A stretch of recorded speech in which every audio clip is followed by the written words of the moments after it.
ത് തീർന്നില്ല.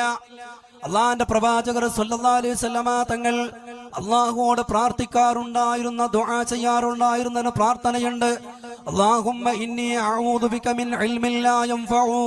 അള്ളാഹുവേ, ഉപകാരമില്ലാത്ത, ഒരു പ്രയോജനവുമില്ലാത്ത, ഒരു കാര്യവുമില്ലാത്ത അറിവിൽ നിന്ന് അള്ളാഹുവേ നിന്നോട് ഞാൻ കാവൽ തേടുന്നു എന്ന് മഹാനായ പ്രവാചകർ സല്ലല്ലാഹു അലൈഹി വസല്ലമ തങ്ങൾ പ്രാർത്ഥിച്ചിരുന്നു എന്ന് മഹാനായ പ്രവാചകർ തങ്ങളുടെ ഹദീസിൽ നമുക്ക് കാണാൻ കഴിയും.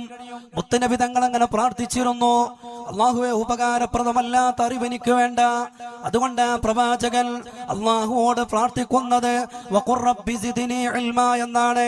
അള്ളാഹുവേ, എന്റെ രക്ഷിതാവേ, എനിക്കറിവ് വർദ്ധിപ്പിച്ചു തരണമേ എന്ന് മഹാനായ പ്രവാചകർ സല്ലല്ലാഹു അലൈഹി വസല്ലമ തങ്ങളോട് പ്രാർത്ഥിക്കാൻ വേണ്ടി വിശുദ്ധമായ ഖുർആനിലൂടെ അള്ളാഹു ആവശ്യപ്പെടുകയാണ്. ആ പ്രാർത്ഥനയ്ക്ക് വേണ്ടി ആവശ്യപ്പെടുമ്പോ, അങ്ങനെ പ്രാർത്ഥിക്കാൻ വേണ്ടി ആവശ്യപ്പെടുമ്പോ, പ്രിയമുള്ളവരെ, നമ്മൾ മനസ്സിലാക്കേണ്ട കാര്യം, ആ പ്രവാചകർ സല്ലല്ലാഹു അലൈഹി വസല്ലമ തങ്ങൾ അങ്ങനെ പ്രാർത്ഥിക്കുമ്പോ, ഞാൻ അറിവിന്റെ പട്ടണമാണെന്ന് പഠിപ്പിച്ച പ്രവാചകനോട് അള്ളാഹു പറയുന്നത് വഖുർ റബ്ബി സിദ്നി ഇൽമാ, എനിക്ക് അറിവ് വർദ്ധിപ്പിച്ച് തരണമേ എന്ന്.